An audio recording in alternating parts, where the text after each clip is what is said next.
दक्षिणी हरियाणा से उठी अहीर रेजिमेंट बनाए जाने की मांग एक बार फिर जोर पकड़ने लगी है। लोकसभा चुनाव को देखते हुए इस पर सियासत गरमाने के आसार नजर आने लगे हैं।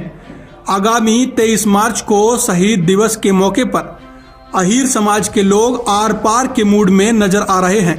अहीर रेजिमेंट समिति के संयोजक अरुण की माने तो 23 मार्च को पंचायत कर रणनीति बनाई जाएगी। वहीं अहीर समाज ने नारा दिया है कि वोट उसी को जो अहीर रेजिमेंट की बात करेगा। रोड पे जो चक्का जाम की कॉल थी, उस टाइम सरकार ने हमारे हजारों बच्चों के ऊपर मुकदमे लगाए गए थे, पर अब कहीं ना कहीं वो 100-200 लोगों पर अब भी मुकदमे दायर है और सरकार से हमने कही थी कि इन मुकदमों को वापस लिया जाए, पर कहीं ना कहीं सरकार ने अब तक उन मुकदमों को वापस नहीं लिया है।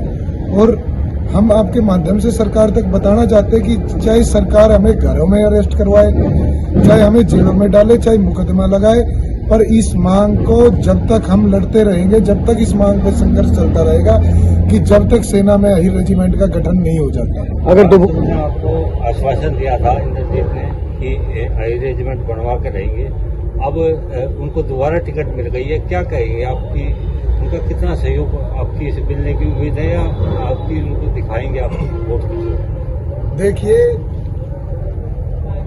हमारे यहाँ के स्थानीय सांसद राव इंद्रजीत जी वो पहले भी 2018 में दिल्ली जंतर मंतर पर आए गए। उन्होंने आश्वासन दिया था कि भाई मैं इस मांग में आप लोगों के साथ हूँ और मैं इसमें प्रयास कर रहा हूँ। और धरने पे भी आके उन्होंने ये बात की थी, भाई मैं इस मांग में आपके साथ हूँ और मैं प्रयास कर रहा हूँ और आप लोग भी अपना प्रयास जारी रखें। और एक दो बार हम बीच में भी मुलाकात हुई तो उन्होंने तब भी यही जवाब दिया है कि भाई मैं इस मांग में आपके साथ हूँ। अब तो वो ही बताएंगे कि उन्होंने कितना प्रयास अहीर रेजिमेंट को लेकर किया है, क्योंकि हमारा मानना ये है कि प्रयास वो है कि लोग कि उनका एक दायित्व बनता है कि पिछले 40-50 सालों से हम लगातार उनको वोट कर रहे हैं, उनका सपोर्ट कर रहे हैं, चाहे वो किसी पार्टी में रहते हैं, हम उस पार्टी को ही वोट करते हैं। पर अब कहीं ना कहीं उनका दायित्व बनता है कि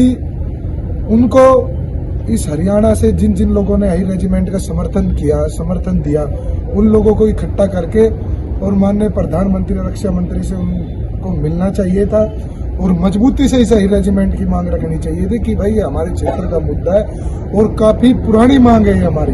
और इतने दिनों से लोग धरने पे बैठे हैं और लाखों लोगों ने आकर इनका समर्थन दिया। तो हमारा मानना ये है कि इस हिसाब से अगर प्रयास करते तो कहीं ना कहीं ये मांग सिरे चढ़ जाती।